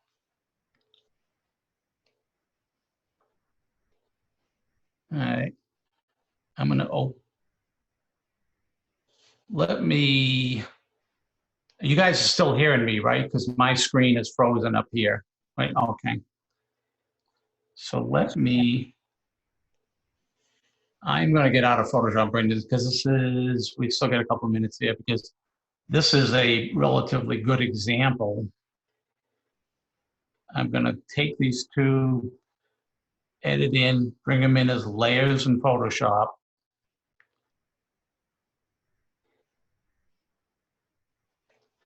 Because I could take the easy way out and put grandma in, but I really wanted to do the three kids in.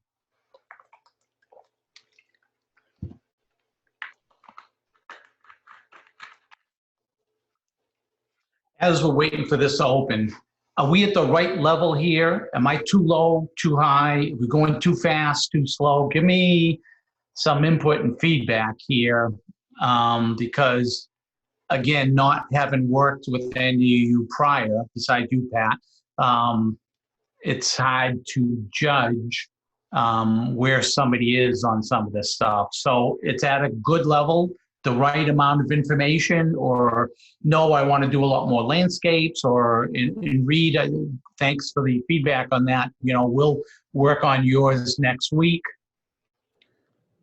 Yeah, a little input from here, if I could. Hello? Yeah, go ahead. I'm listening. Yeah, one of the things is you might want to consider making the cursor either a different color or a little larger. Okay. By the time you pick up on that, you're trying to follow, you've gone someplace else. And that would be easier to pick up, I think. Okay. No, you know, that's a really good feedback because I actually did make my cursor larger in the past, which was helpful for people to see what was going on. And one of the questions I put on the chat box earlier was, I've been using Elements for a few years along with Lightroom. Yeah. And, you know, I'm seeing pretty much, you can do pretty much everything photo-wise in Elements. And I guess I would ask is, what can you gain out of Photoshop from a photographer's standpoint that you can't do in Elements? You know, I realize there's a few extra, a little bit more horsepower, but yeah, there's a lot more horsepower, and I know that Elements, I don't know if it has all of the capabilities that Photoshop has, because obviously they're trying to sell Photoshop, right? So they won't put all the, because Elements is a much lower cost. And I think it's you buy the tool and you own the tool as opposed to a license model. So I haven't worked much, but I know that there is a handful of functionality that is missing from Elements that is in Photoshop. But Elements still gets you layers capabilities that, you know, when doing this type of work, will work out really well. So I can't give you details just because, Jim, I'm not real familiar with Elements. I've seen it. I know it's a quote unquote less expensive / less functionality than Photoshop. okay. As broad brush strokes. But anyway, getting back to this so I don't keep people up too late, I got my two layers that are aligned. This is the one at the bottom here that grandma likes of herself. I'm sorry. This is the one she likes of herself smiling, but it brings along face down. She's got eyes closed and he's closed. I've got a mask on here. So now I'm going to paint in black and start to just paint her out here. I am literally going to move him over here.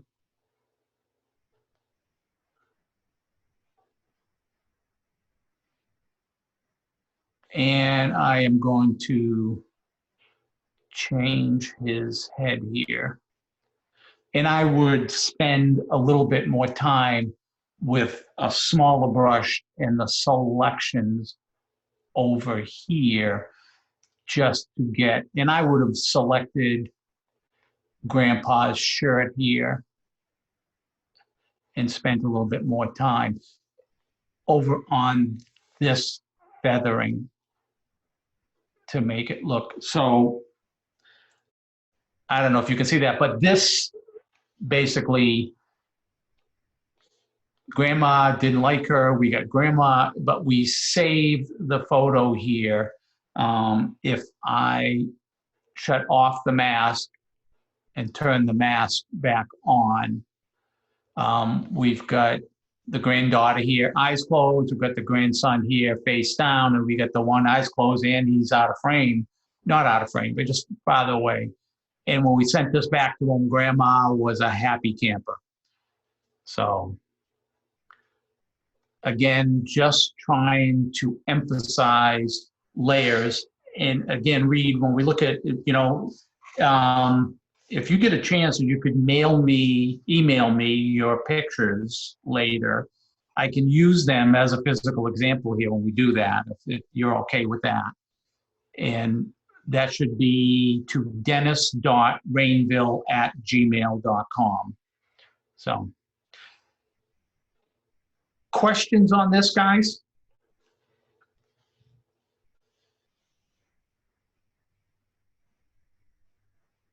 All right. How about anything that we've been doing here? Again, I think I was getting a couple thumbs up from a level of what we're doing.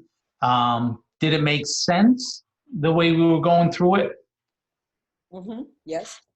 All right, good. Right level. Have people been working with Photoshop, or are you pretty much new to it? I'm new to it. New to it. All right, good. The only thing I've ever done in Photoshop is remove stuff using Content Aware. Yeah, That's which it. yeah, it's been very useful, and it's been a real help from my perspective on that. Yeah. I've played a little bit with channel mixing in infrared photography, and just kind of mixing doing the channel mixing of the colors to bring out some vivid color. But other than that, I'm very afraid of Photoshop. It just seems overly complex. I used Lightroom for about 95% of what I need to do, but obviously now I need to do the layer thing, and I can't do that in Lightroom, so I'm kind of forced out. Right. Yeah, you notice, I don't know if that's one of your pictures behind you, but when people shoot the Milky Way, right, you're going for a long exposure on the Milky Way, but yet they'll have arches or mountains or something in the foreground that they're close to, right? If they're in Arches National Park and they're shooting the Milky Way above it, they'll shoot a long exposure to capture the Milky Way, but then they'll shoot a long exposure, but they'll light the foreground with a flashlight. And then they need to mix those two together, right? They need to take the one that was shorter in time with the foreground, and they need to put the Milky Way above it. And that's where they blend the two layers together. And if you could see, it's going to be pseudo like we just did with grandmas and grandchildren's faces. We can blend the two together, especially if you're on a tripod. Blending them is going to come relatively easy, is what you're going to see. So we will, like I said, if you want to send me if you feel comfortable enough, you want to send me your photos, we can work on that. If not, I can pick others to work on.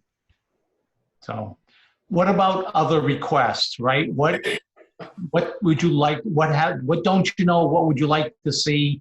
I'm all ears right now. The next week is your week. We can everybody should go off here and try Photoshop, obviously, right? And if you go off and try it and get stuck, we can address whatever you're stuck with next week. Or we'll get on next week and you guys are going to tell me, nailed it, everything was perfect.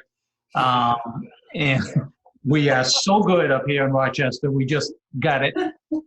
Or we will work on some new stuff or work on things that you have questions. So next week is your week. It's open either for Q&A or more advanced things. It's your call. So, Dennis? yeah. I have a question. We have two computers. I have Photoshop loaded on mine. I'd like to load it onto the smaller one. Yep. How do I do that? You just load it. And when you And then go, sign in with the same ID? correct. Photoshop and Lightroom allows you to have a live license on 2 machines. Okay. So Perfect. when I'm up north, I have it live on my MacBook Pro, which I have in one room, and I have it live on my iMac 27, which I have in my office. When I come down to Florida, I need to shut off one of those licenses, so I can only have 2. But all you have to do is load it and then sign into your Adobe account, and off you go. Okay. Thank you. You're welcome. And then Question? Yeah. another thing I might think would be useful for most people would be talking about the different blend modes too that they could use. So maybe we could touch on that one next week too. Yep, we can do, I was going through a ton of stuff tonight, and I had to look for photos that were basic because blend modes are really powerful. I specifically didn't do them tonight because it's a more advanced feature, but yes, next week that is an excellent topic. So thanks for that feedback. Is it JJ? Jared or JJ, either one's good with me. Okay, great. So blend modes, yeah, because blend modes are so powerful. And if people don't know what we're talking about, if you do some work, a piece of fine art on photography is adding texture layers to it. And you put a texture on top of the picture, but instead of bringing the opacity down, you change the blend mode so it fades the texture into the picture, and some of the stuff is really fantastic. I will use textures that look like watercolors, and it makes my photo look like a watercolor. I think Pat Quillen has seen some of those. At least I post some of those on the NHPPA website. But good input on that. What else, guys?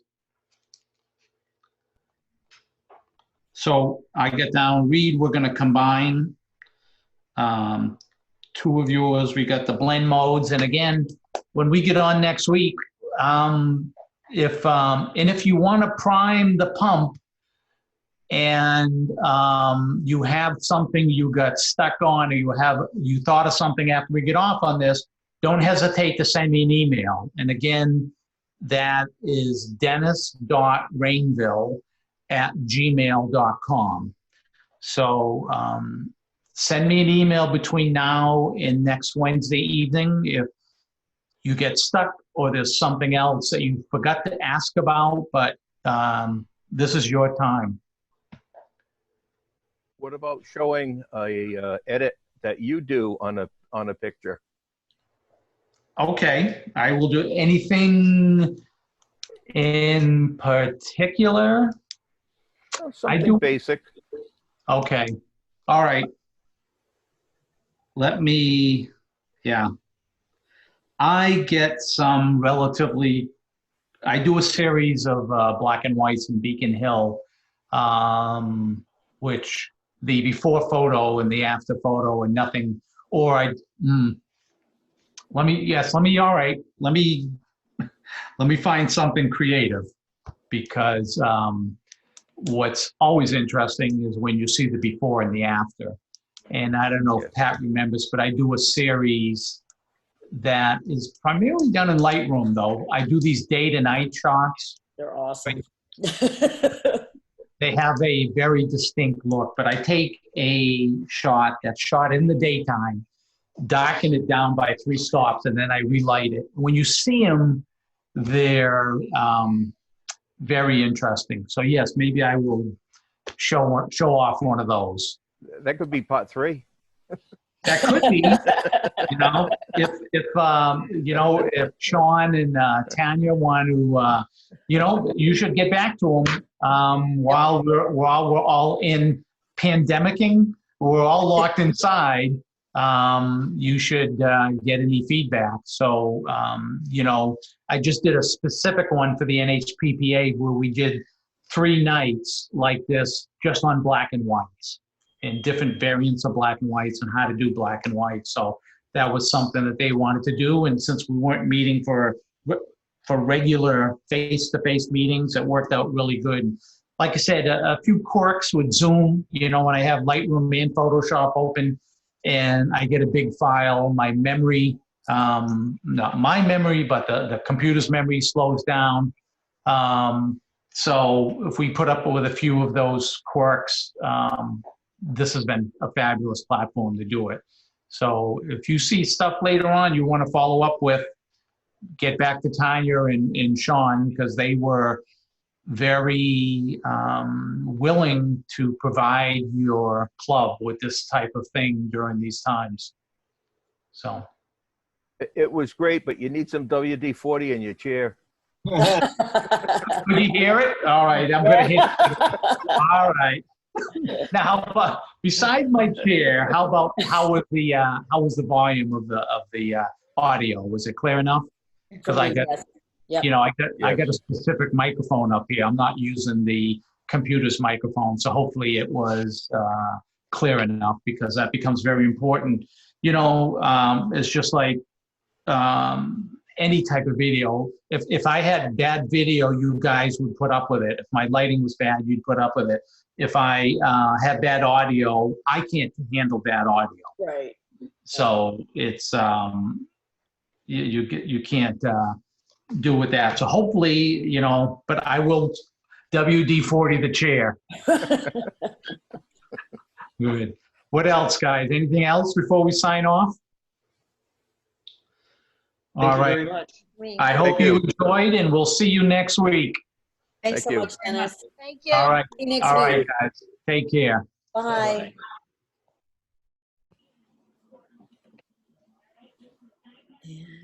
Thanks, guys. Oops. Thanks, guys. Bye. Have a great night, guys. See you later. Have a nice night. Good night. Night.